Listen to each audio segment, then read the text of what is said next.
2024 Toyota Prius Oil reset. Let's go. Turn on the power. Either the engine on, ready or not ready. We're going to do the not ready with the check engine light on the dash. It's not happy.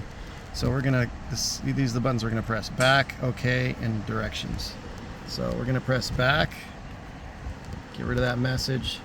We're going to press these up and down buttons on the menu here. We're going to select the gear right there. Press the button for the gear. We're going to push all the way left, or on the button here to skip to the vehicle settings and the meter settings. We're going to go to vehicle settings, hold down the OK button, and then we're going to scroll down until we get to scheduled maintenance. Reset it, yes. Reset complete, hit back. Then we're going to do oil maintenance. Reset, yes.